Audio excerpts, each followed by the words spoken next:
આવા તો પણ આ ગુરુવાર છે ને, તો ગુરુવાર તો ઘરની બહાર નથી નીકળવાનું, વ્રત લીધું છે તે? અરે તું સમજો નહીં, આજે ગુરુવાર છે ને તો આજે ડાક્ટર સાહેબ આવવાના છે. તો એક ગુરુવાર તું ડાક્ટર સાહેબ હારે ન જા તો લૂંટાઈ નહીં જાય તારું કાઢ.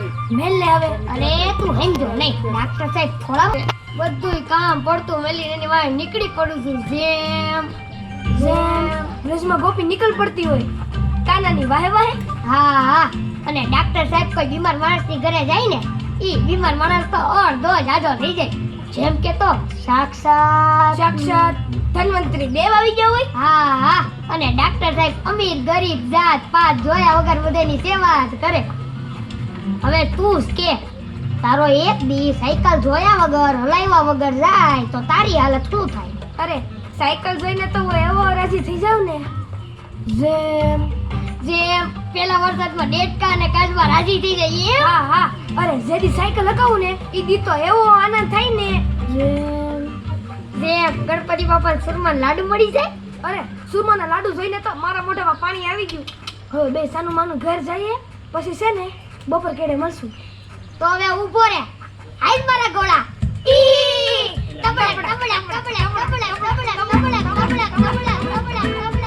હવે તમને ખબર તો પડી ગઈ હશે કે રામને નાનપણથી જ ડોક્ટર બનવાનો શોખ હતો અને શ્યામને મોટા થઈને શું બનવું એ ખબર નહોતી, પણ એને સાયકલ ચલાવવાનો ગાંડો શોખ હતો.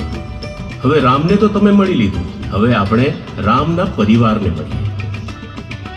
આ છે રામનું ઘર. રામ એક કુંભાર પરિવારથી છે, એટલે એમનો વ્યવસાય માટીનો, એટલે માટીના માટલા, પાટિયા, કોડિયા અને રમકડા બનાવવાનો છે.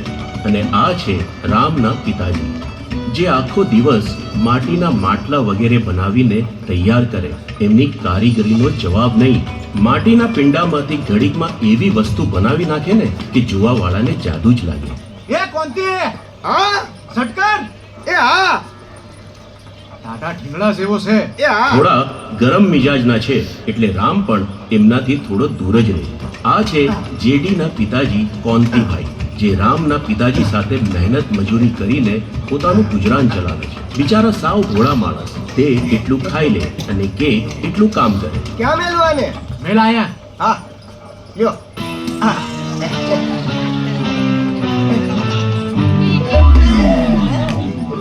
આ છે રામના માતાજી, જે રસોડાનું કામકાજ સંભાળે છે અને બાળકોને પણ સંભાળે છે.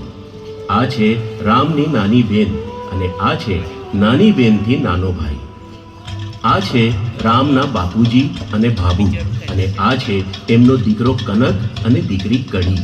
બાપુજી અને કનક બેવ જણા માટલા ભરીને ગામે ગામ માટલા વેચવા નીકળી જાય, અને બધા માટલા વેચાઈ જાય પછી 2-4 દિવસે પાછા આવે. બસ આ રામનો નાનો એવો પરિવાર. રામ એના બાબુનો પૂરેપૂરો લાડકો, બાકી બધા બાજુમાં. આવી ગયો રામ. આવી ગયો? હા, આ ખાવા હું બનાવ્યું છે. કા ખાવાની આજે આટલી ઉતાવળ? અરે તમે સમજા નહીં,